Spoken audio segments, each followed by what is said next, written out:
म्हणून एकदा राहुल भंतेजीला बुद्ध म्हणतात, राहुल, एक आरसा असतो, त्या आरशाचं काम काय असते?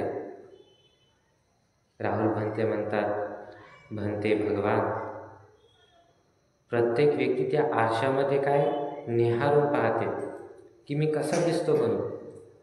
चांगला दिसतो, वाईट दिसतो. चांगला जरी दिसत असेल तर मान्य आहे त्याला, कारण की पाहत आहे ना. वाईट जरी दिसत असेल तरी त्याला मान्यच, अरे किती खराब आहे. मग तो व्यक्ती काय करते, थोडासा जरी डाग वगैरे असला चेहऱ्यावर, नाना प्रकारचे प्रयत्न करते ते डाग मिटवण्यासाठी, आहे की नाही. लगेच बुद्ध म्हणतात, राहुल, त्याच प्रकारे काय केलं पाहिजे आपण, की जो व्यक्ती त्या आरशात पाहून जे काही आपल्या मनातले विकार आहेत ते नष्ट करतो ना, आपली गलती दिसते की नाही त्याला, की राव हे गलती आहे चेहऱ्यावर, ते आहे, इथं लागलेलं आहे, ते लागलेलं आहे. मग काय करते, सुधारायचा प्रयत्न.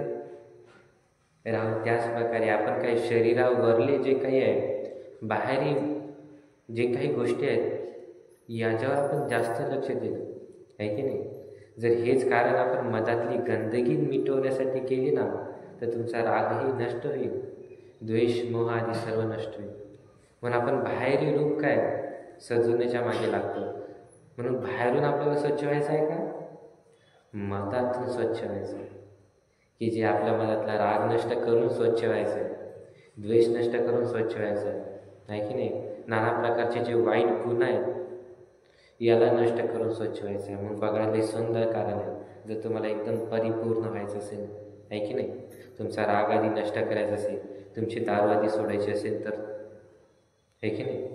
ईर्ष्या जे आहे तुमच्यामध्ये ते गुण दुसऱ्यावर पाहून जळणं, आहे की नाही, याला एवढं चांगलं आहे तेवढं चांगलं आहे, ही ईर्ष्यासुद्धा नष्ट होईल. ही रोशन हे सुंदर कारण.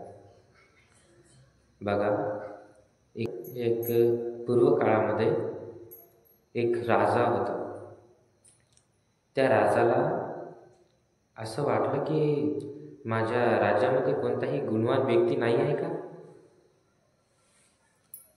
की त्याच्यामध्ये गुण असतील म्हणून.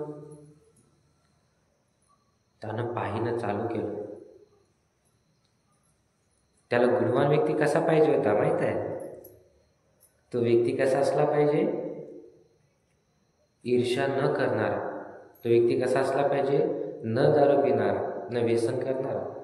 तो व्यक्ती कसा असला पाहिजे, न लोभ ठेवणारा कोणत्या गोष्टीवर. तो व्यक्ती कसा असला पाहिजे, न राग द्वेष करणारा. असा व्यक्ती गुणवान तो राजा काय शोधत होता आपल्या राज्यामध्ये. तर त्या राजाने शोधल्याच्या नंतर त्याला एक व्यक्ती मिळाला तसा. कोणता, की ते राजाचं जे काही सेविंग आधी करते, नाही दारू नाही पियायचा, आधी ईर्ष्या नाही करायचा, आसक्ती नाही, लोभ नाही कशावर, आणि एकदम राग करायचा नाही कधीच कोणाचा. अशी 4 क्वालिटी होती त्या नाईमध्ये. जसे त्या महाराजाला समजलं, अरे माझा जो नाई आहे माली, याच्यामध्येच हे क्वालिटी आहे, हे तो उत्तम आहे, माझ्या जवळच आहे असा व्यक्ती. यानं तुम्हाला कधी सांगलं नाही, मला कधी माहितीही पडलं नाही. म्हणून काय मेन काय आहे, ज्या व्यक्तीमध्ये गुण आहेत ना, जो व्यक्ती ज्ञानी असतो ना, कधी सांगत नाही माझ्यामध्ये हे क्वालिटी आहे, मी इतका चांगला असा तसा होतो. ज्ञानी व्यक्ती कधी सांगत नाही. पण बघा ओळखलं कसं पाहिजे. म्हणून ही राजा जो आहे त्याला विचारतो, अरे तू इतका ज्ञानी आहेस, तू इतके गुणवान आहेस, मला तर माहीतच नव्हतं, माझ्या जवळच राहायचं. पण हे तुझ्यामध्ये जे क्वालिटी आहेत, हे जे तुझ्यामध्ये गुण आहेत, हे तुझ्यामध्ये इतके परिपूर्ण कसं काय, काहून आहे, काय कारण की तुझ्यामध्ये जे काही दारू पितात, हे व्यसन करतात, हे बिलकुल गुण नाही आहे की नाही. जे रागाचा असे राग करतात लोक, पण तू तर राग करताना कधी दिसत नाही, हे कसं काय तुझ्यामध्ये गुण. जे लोक ईर्ष्या करतात, तर तुझ्यामध्ये हे का नाही आहे गुण. जे लोक लोभ ठेवतात, माझं घर, माझी गाडी, माझा बंगला, माझा पोरगा, माझी पोरगी, माझी माता, माझे पिता, माझं लोभ ठेवत बसतात. पण तुझ्यामध्ये हे काऊन नाही? मला थोडं सांग. लगेच तो नाही म्हणतो. ठीक आहे महाराज. लगेच महाराजला म्हणतो, महाराज, हे ईर्ष्या माझ्यामध्ये काऊन नाही आहे? कारण की मी माझ्या मागच्या जन्मामध्ये एक पूर्व कालखंडामध्ये मी सुद्धा एका राजाच होतो. तेव्हा मी लय जळायचो दुसऱ्यावर. का? कारण की महाराज, तेव्हा त्या राज्याचा मी राजा होतो. तेव्हा मला किती राणी होत्या? 16,000. 16,000 राण्या होत्या त्याला. तर त्या 16,000 राणीमधून एक राणी जी होती ती मला लय आवडायची, मला लय प्रिय होती. इतकी प्रिय होती ना, जर तिला कोणी व्यक्ती बातचीत जरी केला ना तर मला लय क्रोध यायचं, आहे की नाही? जळायचो मी. ईर्ष्या, इतकी प्रिय होती ती मला. तसंच असताना एक दिवशी मला युद्धाला जायचं होतं. तर युद्धाला जसंही जायचं होतं तशी माझी प्रिय राणी आहे माझ्याकडे आली. म्हणाली, महाराज, तुम्ही युद्धाला चालले ना, मी पण तुमच्यासोबत येतो. मी काय तुम्हाला सोडून काय एकटा? मी पण तुमच्यासोबत येतो. महाराजाला लई प्रिय आहे म्हणून महाराज काय म्हणतो, नाही, तुम्ही युद्धामध्ये नाही यायचं, आहे की नाही? मी जातो आणि लगेच येतो. तरी राणी म्हणते, महाराज, नाही, मला यायचंच. तुम्ही काही म्हणा, हो म्हणा, नाही म्हणा, पण मला यायचं म्हणजे यायचं. लगेच महाराज म्हणतो की युद्धामध्ये स्त्रियांनी येऊच नाही, आहे की नाही? तू काय कर, मी युद्ध करून येतो, तोवर इथंच थांब. आणि तुला मी 5-5 मिनिटाची माझी खबर तुला पाठवत राहील, संदेश तुला पाठवत राहील. मी थोडासा वेळ झाला की लगेच तुला संदेश पाठवतो, आणि थोडासा वेळ झाला लगेच संदेश पाठवतो. आणि तू सुद्धा काय कर, वापस संदेश पाठव. कसे आहेत म्हणून? राणी म्हणाली, ठीक आहे. लगेच तो राजा काय आपल्या सेनासोबत युद्ध करायसाठी निघाला. जसंही गेला 10 किलोमीटर दूर, तर आपल्या एका व्यक्तीला संदेश दिला की आम्ही ठीक आहोत म्हणून पाठवले. जसंही पाठवलं तर राणीने सुद्धा काय परत संदेश पाठवला, ठीक आहे. डबल 10 किलोमीटर आलं, डबल एक पाठवलं, डबल 10 किलोमीटरवर डबल एक संदेश पाठवला. असे करत करत युद्धापर्यंत पोहोचूच तो 32 संदेश पाठवला.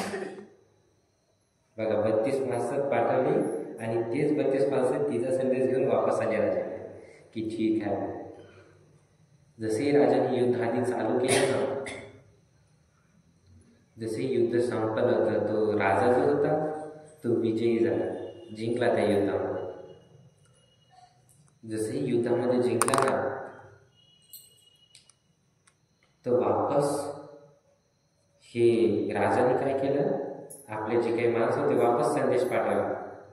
हे संदेश डायरेक्ट कोणाकडे गेला, पुरोहिताकडे. त्या राज्याचा जो पुरोहित होता, त्याच्याकडे संदेश गेला की काय, की आता युद्ध आधी संपलं, आम्ही वापस येतो. त्या पुरोहिताकडे गेला आणि जे बाकीचे होते संदेश पाठवणारी राणीला, त्यांनाही सांगितलं आता तुम्ही एका जा, राणीला संदेश पाठवा. मग हे कोण काय एकाने जाऊ लागले संदेश पाठवण्यासाठी. डबल 10 किलोमीटर गेली ना संदेश, आणि तेच वापस, मग डबल 10 किलो, असं करत करत येताना सुद्धा 32 संदेश पाठवले. जातानी येतानी 32. किती झाले? 32 आणि 32 64, आहे की नाही? 64.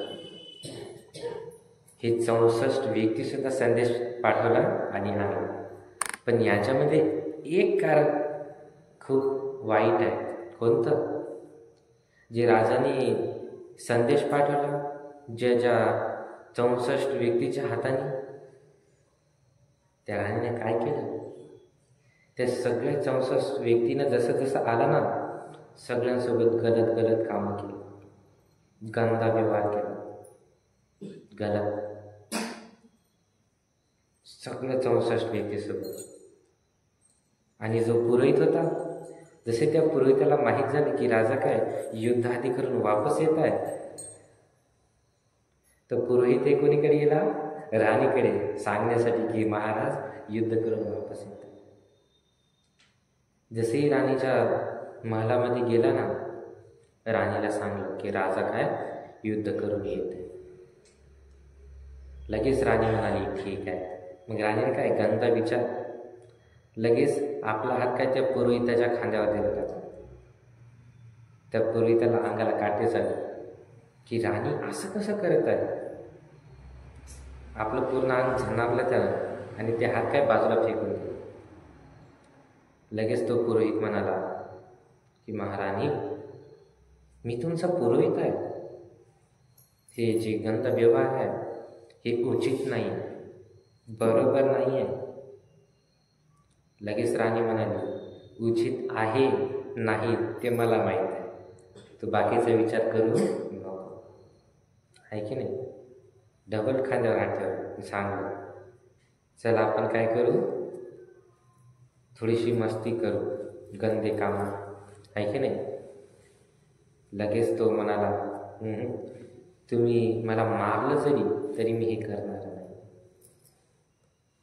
लगेच राणी म्हणाली असं आहे का, ठीक आहे, जर राजा आला त्याला मी सांगेन की तू काय केलं, माझ्यासोबत गलत गलत केलं काम, आहे की नाही.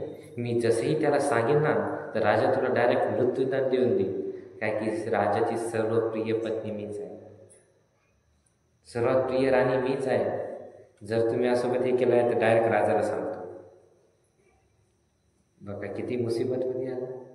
आताही असं होते, आहे की नाही, करते ये आणि नाव दुसऱ्याचंच येते, त्यावर झडते, आहे की नाही. म्हणून हे कारण आपल्याला लक्षात आलं पाहिजे की बघ करत कोण आहे, भोगवा कोणाला लागत आहे. म्हणून आपण विचार केला पाहिजे की हे व्यक्ती खरं आहे की खोटा आहे, की याचं मी ऐकत आहो, पण ऐकलं पाहिजे आणि समजून घेतलं पाहिजे काय खरं आहे काय खोटं आहे, तेव्हा निर्णय घेतला पाहिजे. नाही तर आपल्यामुळे त्याचं तर नुकसान होतेच होते, नंतर तोही व्यक्ती आपल्याला सोडत नाही. म्हणून विचार केला पाहिजे.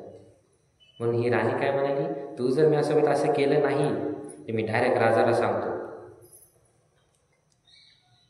तो पुरोहित म्हणाला तुम्ही राजाला जर सांगलं तर राजा काय मला मृत्यूदंड देणार आहे, पण हे काम जे आहे मी मरण पत्करेन, पण हे काम करणार नाही.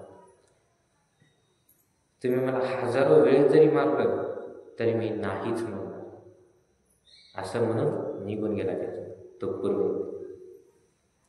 जसंही निघून गेला ना तर राणीला लय क्रोध आला, इतका राग आला ना, लय भयानक. काय केलं, आपले जे कपडे होते कुठून कुठून फाडून टाकले, तेल वगैरे आधी लावलं, पूर्ण शरीर व्यस्त व्यस्त करून टाकलं. आणि आपली जी काही दासी होती त्या दासांना सांगलं जेव्हा महाराज येईल त्या महाराजाला सांगा की राणी काऊन आली नाही स्वागतासाठी, राणी बिमार आहे, त्यांना सांगा, असं म्हणून दासी निघून गेली. आणि हे काय केलं, आपल्या बेडवर झोपून गेली. जसेही झोपून गेली तो राजा युद्ध करून जसाही आला ना तर राजाने विचारलं माझी राणी कुठे आहे. तर दासी काय म्हणाली, राणी बिमार आहे म्हणून आराम करत आहे. राजाला वाटलं मी तर संदेश पाठवत राहिलो, आणत राहिलो, तेवढ्यात तर माहीत नाही झालं, अचानक बिघडली. लगेच गेला राजा धावत धावत, लई प्रिय होती ना राणी म्हणून धावत धावत गेला. जसाही गेला राणीकडे विचारलं तब्येत कसं काय बिघडली, तुझ्याकडे पाहून तर वाटत नाही तुझी तब्येत बिघडली म्हणून, दुसरंच काहीतरी आहे. कारण कपडे व्यस्त तिस्त केले होते ना, फाडले होते ना म्हणून.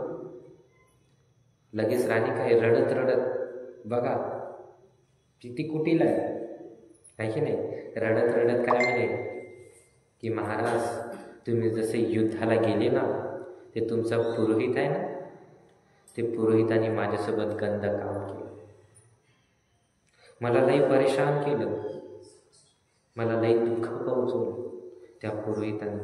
हे माझा जे हाल दिसत आहे हे त्यानंच केलेलं आहे. कोण? त्या पुरोहिताने. पण त्या राजाला आपली राणी काय किती प्रिय. इतक्या मधातून आग बबुळा झाला ना तो राजा. इतका भयानक क्रोध आला. लगेच आपल्या सेनापतीला सांगलं, सेना घेऊन जाय, त्या पुरोहिताला धर आणि तिकडेच मारून टाक, डायरेक्ट त्याची मुंडी छाटून टाक. लगेच सेना काय महाराजचा आदेश घेऊन निघली. जसेही गेली ना, त्या पुरोहिताला पकडलं. आता कुठे मुंडी छाटासाठी नेत आहेत, है की नाही? जसेही नेलं ना, तो जो पुरोहित होता तो पुरोहित म्हणाला, कोणाला? त्या सेनेला जे पाठवले ते मारण्यासाठी, त्यांना म्हणाला, माझं एकदा ऐकून तर घ्या, है की नाही? मी काय सांगतो ते ऐकून तर घ्या.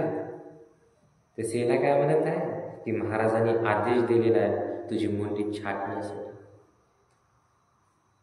बघा, कोणी ऐकते का अशा ठिकाणी? आताही तसंच होते. म्हणून तो पुरोहित जे होता ना, लगेच म्हणाला, ठीक आहे, तुम्हाला मला मारायचं का? चालते, पण माझे अंतिम वचन म्हणून ऐकून तर घ्या एकदाच.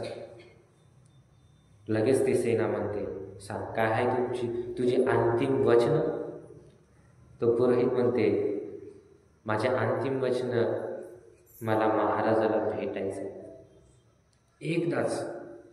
हे माझे अंतिम वचन आहे, मला महाराजाला भेटायचं.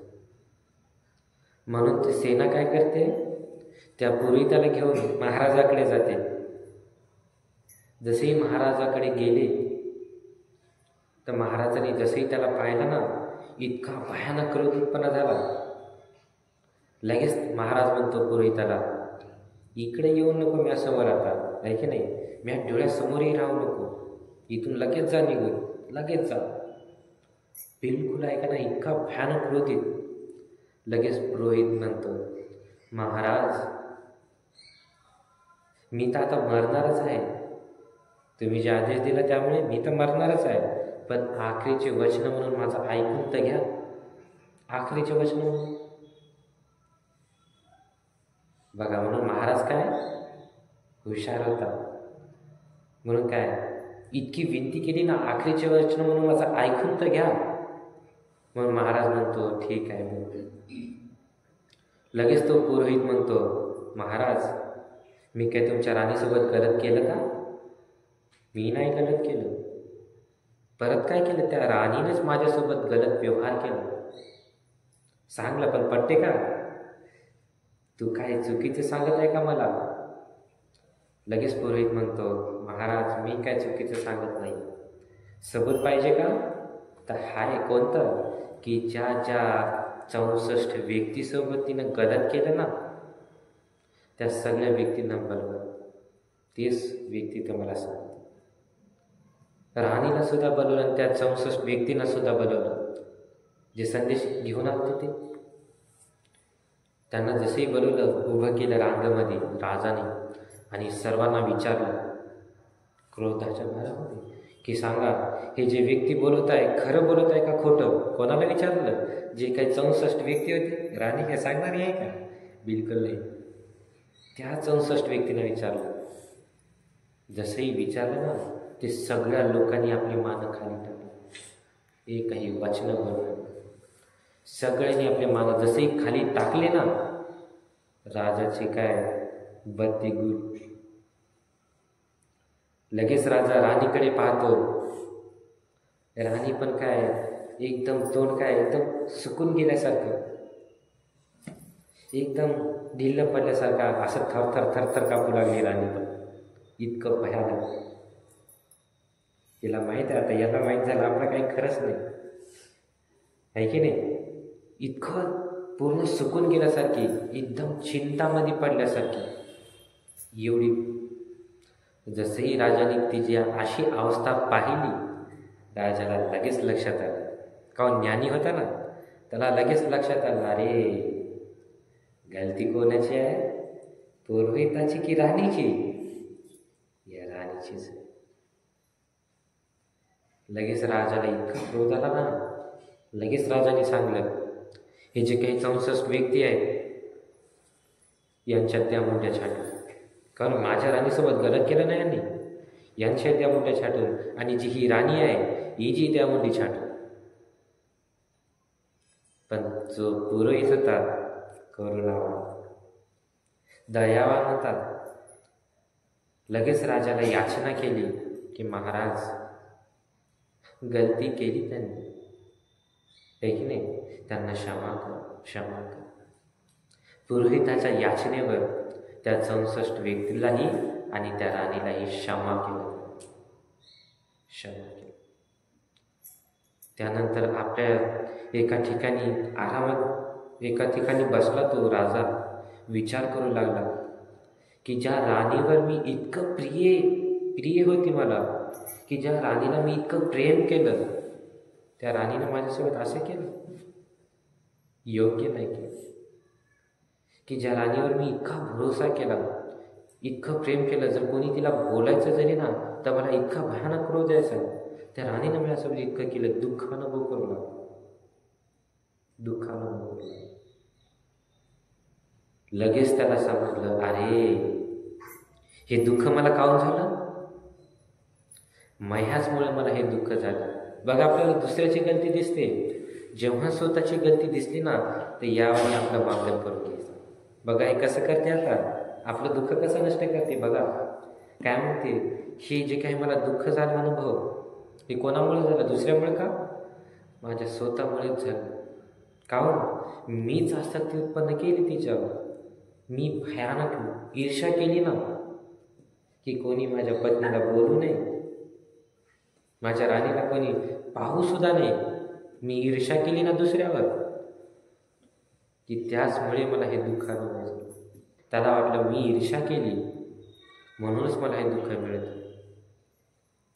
हे ईर्ष्या जो रूप माझ्यामध्ये आहे, मी सुखानं नाही राहू शकत. आता हे जे ईर्ष्या आहे ना, हे जो रूप माझ्यामध्ये आहे, मी सुखानं बिलकुल नाही राहू शकत. लगेच संकल्प घेतला, दृढ संकल्प घेतला, या ईर्ष्यामुळे मला लई दुःख अनुभव झालं, हे दुःख मला परत नाही पाहिजे, यापुढे मी कधीच ईर्ष्या नाही करणार. दृढ संकल्प घेतला. इतका दृढ संकल्प घेतला ना, आपल्या मनातली मधातून जे गंदगी आहे काढून टाकली, जे ईर्ष्याची जी गंदगी आहे काढून टाकली. जसेही काढून टाकली ना, म्हणून तो जो नाही होता त्याच्यामध्ये ईर्ष्या नाही, पहिलं गुण तो नाही म्हणतो, महाराज तेव्हा मी अशाच प्रकारे माझी जी ईर्ष्या होती नष्ट केली, म्हणून तेव्हापासून ते आतापर्यंत माझ्यामध्ये ती ईर्ष्या उत्पन्नच नाही झाली. मी माझी ईर्ष्या नष्ट करून टाकली, की त्यामुळे मला दुःख अनुभव झाला. लगेच महाराज म्हणतो, उत्तम आहे हे गुण की तुझ्यामध्ये ईर्ष्या नाही, की यानंच महादुःख अनुभव होते, महादुःख अनुभव होते. लगेच मग महाराज म्हणतो, तुझ्यामध्ये ईर्ष्या हे नष्ट झाली हे तर माहीत झालं, पण तुझी ते व्यसन करण्याची सवय आहे हे कसं काय नष्ट झालं. तू तर व्यसन करत नाहीस, एकदम शुद्ध आहे की नाही, हे कसं काय नष्ट झालं. बघा, दारू पिणारे ध्यान देऊन ऐका, जे घरी बसून ऐकत आहे ते ध्यान देऊन ऐका. लगेच म्हणतो तो, महाराज मी पूर्व कालखंडामध्ये एका राज्याचा राजा होतो, तेव्हा मला सर्वात जास्त प्रिय एक गोष्ट होती, मांस म्हणजे मांस आणि दारू. हे मला प्रिय होते. मी सदैव काय करायचो, दारू आणि मांस खायचो, नाही तर माझं पोट भरायचंच नाही. जो माझा स्वयंपाकी होता त्याला सांगून ठेवलं होतं काय, मला रोज मांस पाहिजे आणि काय आधी दारू. तो स्वयंपाकी हे महाराजसाठी रोज काय करायचा, मांस आणून ठेवायचा. पण तो स्वयंपाकी काय, दर पौर्णिमेला उपवासच धरायचा. पण उद्या पौर्णिमा असते ना, काय मांस वगैरे आणता येते का मग? नाही. काहून? काय की तसं मांस भेटलं पाहिजे ना मग.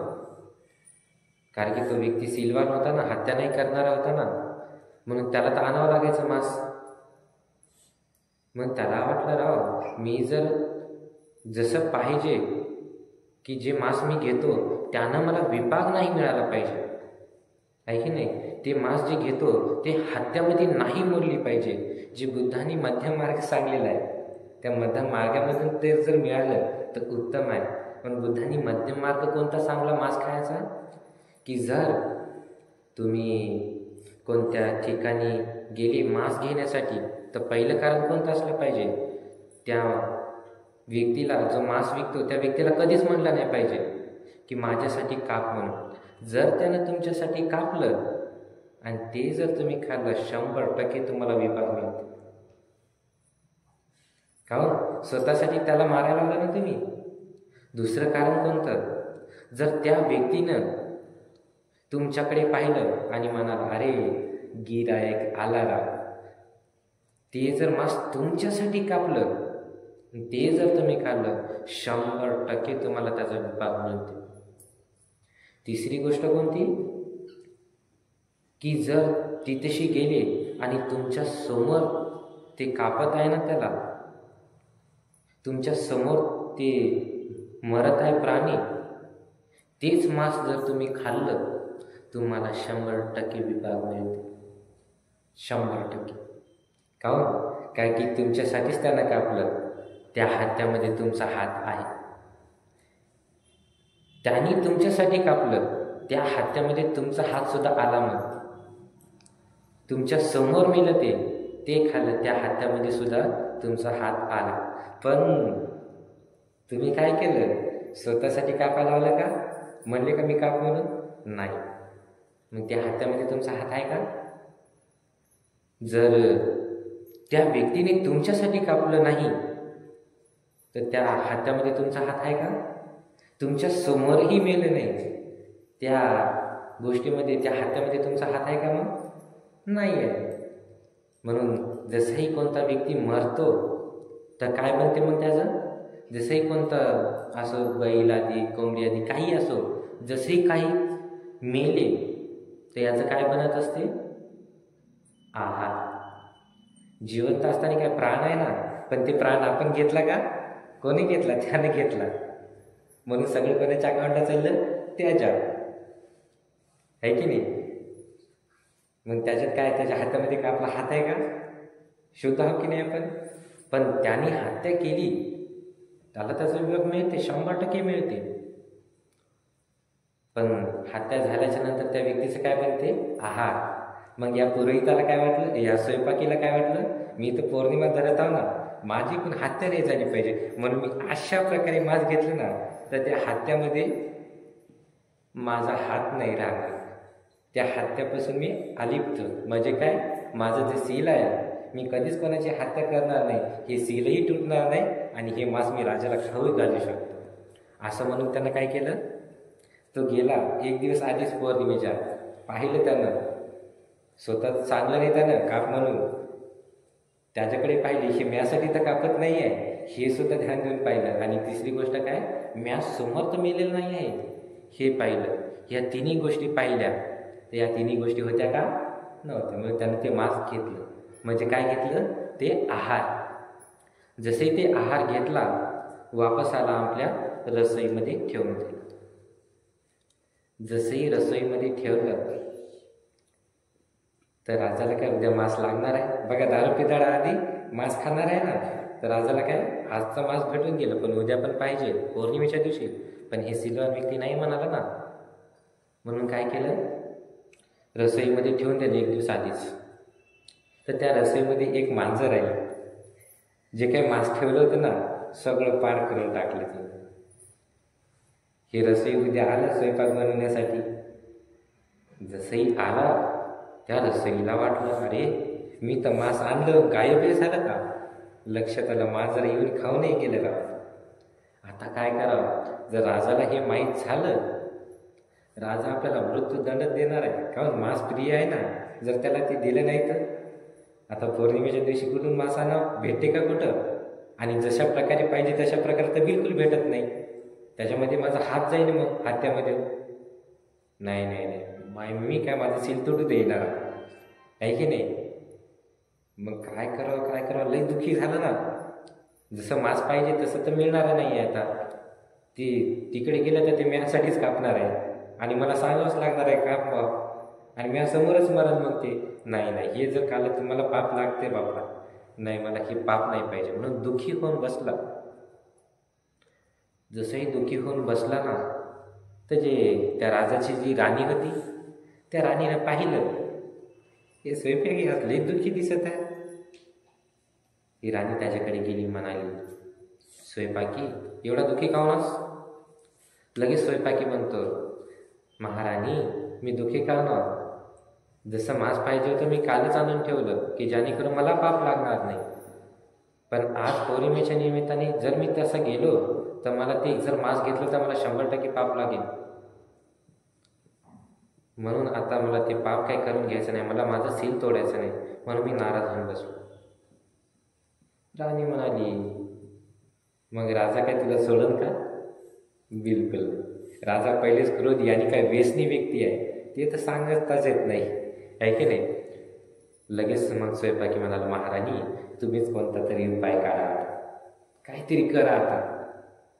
लगेच काय केलं त्यानं? मग राणीनं सांगलं स्वयंपाकीनं, स्वयंपाकी बघा दारू सोडायचं सुंदर कारण हा. स्वयंपाकी राजाला सर्वात जास्त प्रिय आपला पुत्र, सर्वात जास्त प्रिय आपला पुत्र आहे. तू काय कर, साधं सुद्धा जेवण बनव आणि राजाच्या समोर ठेवून दे. तेवढ्यात मी काय करेन, जो त्याचा पुत्र आहे त्याच्या हातामध्ये देऊन देईन. तो काय करेन, आपल्या पुत्राच्या प्रेमामध्ये ते मांस आधी सगळंच विसरून जाईन, जे आहे ते खाऊन टाका, आहे की नाही. म्हणून साधं सुद्धा जेवण बनव, मी माझ्या पुत्राला त्याच्या हातात देऊन देतो आणि तेव्हाच तू स्वयंपाक ठेवून देते. तू पुत्रासोबत खेळत खेळत खाऊन घेते, पत्ताही लागणार नाही. हे उपाय आहे. तो स्वयंपाकी थोडासा प्रसन्न झाला. आधी स्वयंपाक बनवला. जसंही स्वयंपाक बनवलं, रेडी झाला ना, स्वयंपाकीने इशारा केला, ओके. मग राणीनं काय केलं, आपला पुत्र घेतला, राजाच्या हातात देऊन दिला. राजा मस्त त्याच्यासोबत खेळायला. पण राजा एकदम नशेमध्ये, इतका नशेमध्ये डुबला ना, लय. तेवढ्यातच या स्वयंपाकीनं काय केलं, जे साधं सुद्धा भोजन होतं ते तिथेशी टेबलावर ठेवून दिलं. जसंही त्या राजाची त्या साध्या सुद्धा भोजनावर नजर पडली, बघा दारू पिदाळ व्यक्ती कसा असतो, जसंही त्या भोजनावर नजर पडली त्याला भयानक क्रोध आला. माझं मांस कुठं आहे? कोणाला म्हणाला? तर स्वयंपाकीला, माझा मांस कुठं आहे? हे कोणाला आणून देत आहेस तू? हे ते फेकून माझा मांस आणून दे. बघा करते की नाही असं व्यक्ती. लगेच तो स्वयंपाकी म्हणतो, महाराज मी तर तुमच्यासाठी मांस आणलं होतं, पण ते मांस राणी खाऊन घेतलं, आता काहीच नाही आहे. लगेच महाराज म्हणतो, मग एवढ्या पूर्ण राज्यामध्ये मला मांस मिळणार असं काहीच नाही का? एवढ्या पूर्ण राज्याचा मी राजा आहो आणि मला मांस नाही मिळत आहे, हे शक्य आहे का? नाही. मग त्यानं काय केलं, एवढ्या रागाच्या भरामध्ये आपल्या ज्या हातात जे आपला पुत्र होता ना, ते पुत्राला इतक्या रागामध्ये ते मुरगळून टाकलं. हातात होता बघा. म्हणून अशा व्यक्तीला शुद्धता नसते, होशमध्ये नसते, त्याची मानक्या पूर्ण अशी मुरगळून टाकली, आहे की नाही. जसे मुरगळून टाकले मरण हातातच. तो जो स्वयंपाकी होता थर कापू लागला, भयभीत झाला तो. लगेच त्यानं काय केलं, ते मेलेली जी बावडी आहे ना त्या स्वयंपाकीच्या हातात देऊन दिली. यालाच का पाणी आण आता. सांगा कसा असतो दारू पिणारा, इतका भयानक. जसेही असा व्यक्ती सुधरू शकतो बघा, तर बाकीचे काय आहे म्हणून ध्यान देऊ नये का? कारण आहे सुंदर, म्हणून त्यानं ती बॉडी आहे ना घेतली. असं किती निर्भय असेल तो व्यक्ती, आहे की नाही, किती पापी असेल. लगेच त्याने काय केलं, आता राजाच्या भयाने जो मेलेला होता ना तो पुत्र, आता मरण पावला, प्राण आहे का नाही आहे, म्हणून त्याचे पायाचे तुकडे केले, हाताचे केले, मानाचे केले आणि तेच बनवून मांस त्याचं त्याला देऊन दिलं. त्यानं ते खाल्लं, पण जसे खाल्लं आधी ना, इतकी दारू पिलेली ते भयानक, खाल्लं आणि झोपून गेलं. झोपला ना, सर्व लोक रडत आहेत. आता राणी आली, स्वयंपाकी आली, पूर्ण लोक महालातली रडत आहेत. जसेही रडू लागले ना, सकाळ झाली ना, राजा हे उठला. आता काय दारू पिणाऱ्या व्यक्तीचं कालचं आठवते का? नाही आठवत. हे जसंही उठला ना, त्याला सगळे लोक रडताना दिसत आहेत. तर स्वयंपाकी रडताना दिसत आहेत, सारे लोक रडताना दिसत आहेत, आपली राणी सुद्धा रडताना दिसत आहे. मग त्याला आठवण आली, अरे माझा पुत्र कुठं आहे? लगेच गेला राणीकडे, म्हणाला, राणी माझा पुत्र कुठं आहे? लगेच राणी म्हणते रडत रडत, तुम्हाला आठवत नाही का काल रात्री काय झालं ते? आठवत नाही? बघा दारू किती भयानक आहे.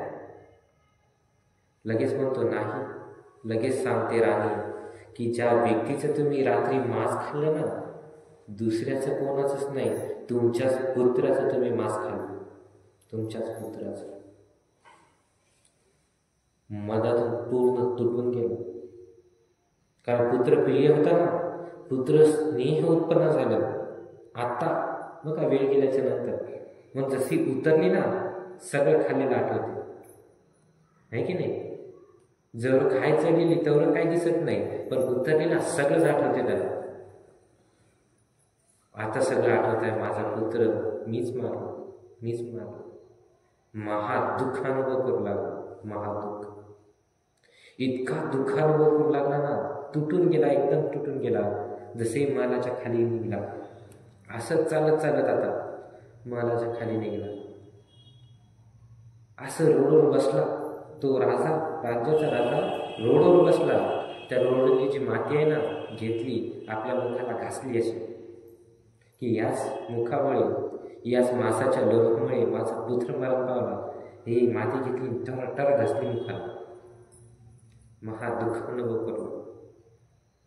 बघा साधं शोक आहे, कधी निघू शकते. मग ती माती घेऊन घासत आहे तोंडाला, म्हणजे साधी गोष्ट आहे का?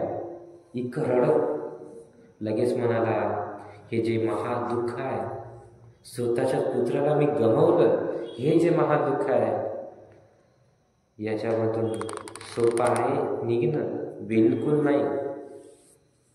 हे कशामुळे मला दुःख अनुभव होत आहे? की त्याच दारूमुळे, की मी माझ्या पुत्राला मारलं. मग दारू पिणाऱ्या व्यक्तीला हे दिसत नाही, पुत्र दिसत नाही, पत्नी दिसत नाही, परिवार दिसत नाही, काहीच दिसत नाही. तो व्यक्ती बेहोश होऊन जातो.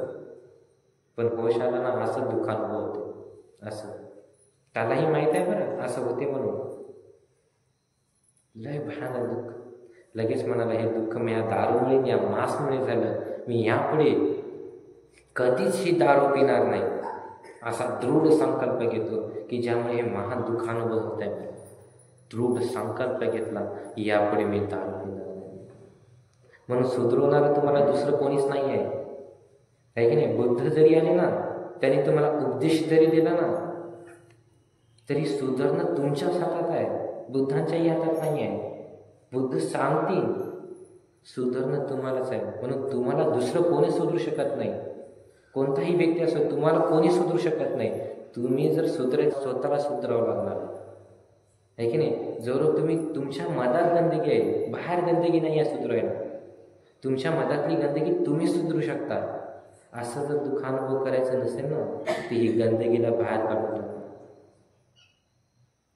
त्यानं जसे काही कसं दृढ संकल्प घेतला, मी मरण पत्कारतो, यापुढे मी मेलो तरी चालेल, पण यापुढे मी दारू पिणार नाही, की यामुळे माझा पुत्र गेला. महादुःखानुभव केला, दृढ संकल्प. आणि हीच कथा तो नाही त्या महाराजाला सांगतो. म्हणतो, महाराज, की अशाच प्रकारे मी तिथेशी माझी दारू सोडली, आणि तेव्हापासून ते आत्तापर्यंत मी दारूला हात सुद्धा लागला. अशा प्रकारे मी दारूपासून काय एकदम शुद्ध झालो. बघा दोन कारण किती सुंदर आहे. दुसरा कोणता व्यक्ती तुम्हाला सांगणार नाही आहे. ही बुद्धाची वाणी आहे. जे भिक्षू तुमच्यावर करुणा करून सांगतात यानुसार वागले ना त्याला मंगल आहे. म्हणून बुद्ध म्हणतात जो व्यक्ती माझ्या मार्गानुसार चालतो मी सांगलेला त्या व्यक्तीचं सदैव मंगल होतं. सदैव. लगेच तो राजा म्हणतो की ठीक आहे, तू दारू अशा प्रकारे सोडली, ते आतापर्यंत तू पिली नाही, मग हे शिकवा बरं तुमच्या पतींना, नाही तर नंतर काय आम्हालाच म्हणतात म्हणजे तुम्हीच आम्हाला काही सांगलं नाही कारण. म्हणून बघा तुमचं नुकसान काऊन होत आहे याचमुळे, कारण की तुम्हीच लोक स्वतः तर येत आहे पण दुसऱ्याचं मंगल व्हावं असा विचार करत ना. जेव्हा तुम्ही विचार करसाल की माझाही पती विहारात गेला पाहिजे, जर त्या हे जर शिकलं ते तर दारू कधी पिणारं नाही आहे, हेच जर शिकलं तर ईर्ष्या करणारं नाही आहे, असं म्हणून जर तुम्ही जबरदस्ती जरी आणलं, 2 जरी 3 जरी दिवस बसवलं ना, पुढच्या 3ऱ्या दिवशी तुम्हाला सांगायचं काम नाही आहे त्यांना विहारात चला. समजलं. जर त्यांना सुधरायचं असेल तर जसा वेळ मिळाला तसा त्यांना आणा, कारण की हे शिकवणारं कारण वापस कोणी नाही आहे. म्हणून त्यांचंही मंगल झालं पाहिजे म्हणून जबरदस्ती आणा, आहे की नाही. एकदा दोनदा आणलं तर 3ऱ्या वेळेस सांगायची काम पडणार नाही, आहे की त्यांनाही माहीत होऊन जाते इथे गेल्यानंतर माझंच नाही माझ्या परिवाराचंही मंगल होणार आहे. आणि हे लक्षात ठेवा. म्हणून तो राजा काय म्हणतो, ठीक आहे दारू सोडली तू, पण तुझ्या मनातला जे लोभ आहे सगळ्या गोष्टीवर हे माझं माझं म्हणून एवढा अहंकार हे कसा काय दूर केला तू. तर सांगतो महाराज मी अशाच प्रकारे पूर्व कालखंडामध्ये एक राज्याचा राजा होतो. तेव्हा काय केलं मी की जो माझा पुत्र होता, मला काय त्या राजाला काय एक सुंदर पुत्र झाला, पण एका व्यक्तीने सांगलं हे तुझा पुत्र आहे ना तहानाने मरून जाणार आहे, भविष्यवाणी केली आधीच. तेव्हा त्या राजाने काय केलं मग की माझा पुत्र पाण्यामुळे मरण ना, तर मग त्यानं जागोजागी तलाव खोदले, जागोजागी मडकी लावून ठेवले पाण्याचे की तहानाला मेलाच नाही पाहिजे माझा पुत्र, आहे की नाही. म्हणून असं करत करत तो पुत्र मोठा झाला. त्यात जसाही मोठा झाला तर त्याच राज्यामध्ये फिरण्यासाठी आपल्या हातीवर बसून तो राजकुमार निघाला. जसंही निघाला तर त्या राज्यामध्ये एक साधू आला होता. तो साधू इतका प्रिय होता लोकांसाठी ना, तर सर्व लोक या राजकुमारकडे पाहून झुकले नाही. कोणाकडे पाहून झुकले, त्या साधूकडे. या राजकुमार काय क्रोधित झाला, म्हणाला की मी या राज्याचा राजकुमार आहो आणि हे लोक मला पाहून नाही त्या साधूला पाहून झुकत आहेत, उत्तम नाही आहे. लगेच उतरला खाली आणि गेला त्याच्याकडे, म्हणाला की तुमचं भोजन दान झालं का. बघा प्रियतेने काटा कसा काढतात, आहे की नाही. काय विचारलं, तुमचं भोजन दान झालं का. गोड बोलू तर साधू म्हणते भोजन दान तर नाही झालं. बरं ठीक आहे, तुम्हाला भोजन मिळालं का. पात्रात पाहिलं, पात्रात काय भोजन होतं. म्हणतो साधू म्हणतो होय मला भोजन दान मिळालं. असं का, पात्र दाखवा बरं.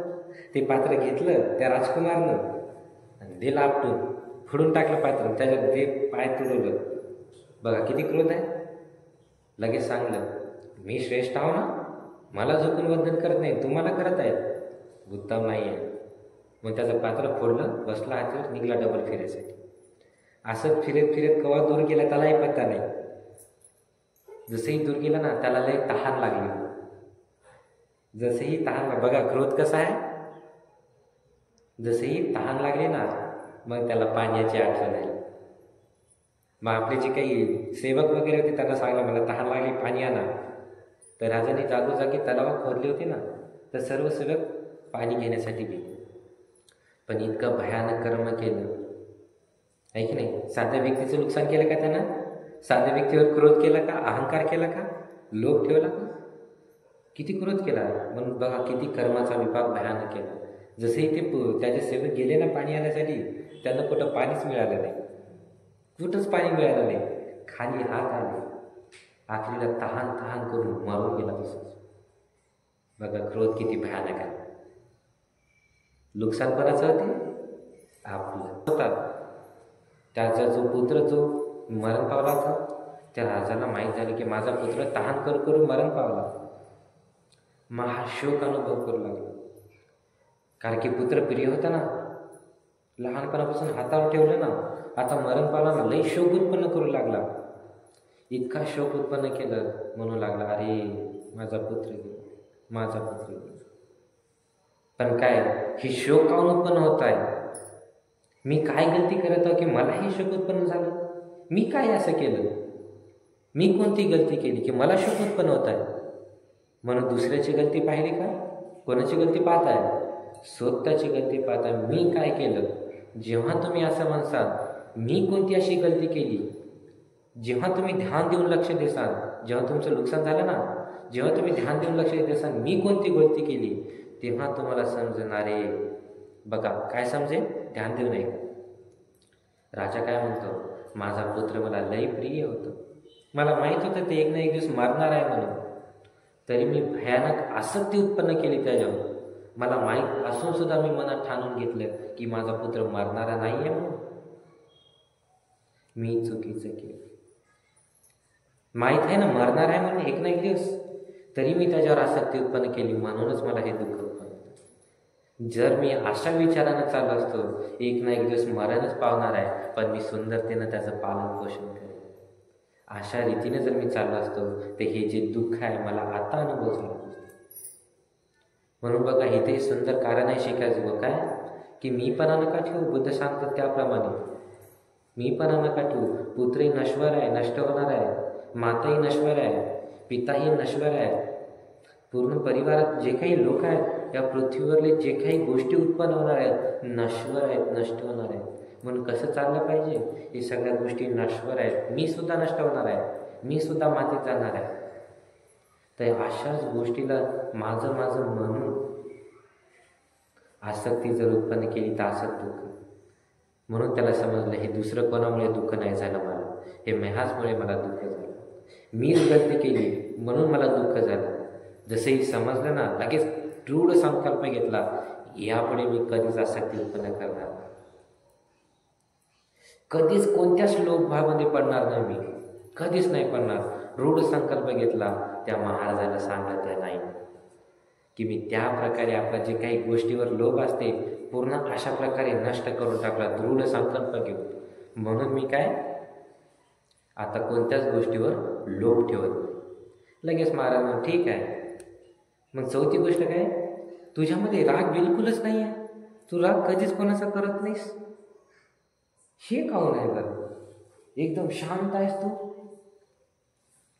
तो लगेच म्हणतो, महाराज मी पूर्व कालखंडामध्ये राजा असताना अशा प्रकारे आपल्या मनातले जे विकार आहेत याला नष्ट करा, अशा प्रकारे. आणि मेन काय, जर तुम्हाला हे नष्ट करायचं तर मेन कारण कोणतं? दुसऱ्याची गलती पाहू नका, स्वतःकडे पहा. हे मला दुःख काऊन होत आहे? माझ्याच गलतीमुळे मला दुःख अनुभव आहे, माझ्याच गलतीमुळे. मग त्यांनी काय केलं? मी ईर्ष्या झाली, कशामुळे? मी केली म्हणून दुःख आहे. मी काय केलं? व्यसन केलं म्हणून माझा पुत्र गेला. मी काय केलं? लोभ ठेवला प्रत्येक गोष्टीवर, मला दुःख झालं. मी काय केलं? राग केला म्हणून मला दुःख झाला. मग काय केलं? मैत्री केली. म्हणून काय केलं? स्वतःच्या गलत्या पाहिल्या, तेव्हाच तो व्यक्ती नष्ट करू शकला. म्हणून तुमच्यामधले जे काही विकार आहे की नाही, हे विकार पहिले जाणून घ्या की माझ्यामध्ये हे विकार आहे ना, तर मला हे नष्ट करायचं, आणि दृढ संकल्प घ्या आणि ते विकार नष्ट करा, तर होईल. म्हणून जे काही तुमच्या मनातली गंदगी आहे दुसरा कोणता व्यक्ती साफ करू शकत नाही तुमच्याशिवाय. म्हणून तुम्हाला जर तुमचं मंगल करायचं आहे तर आपली गंदगी साफ करा स्वतः, आहे की नाही.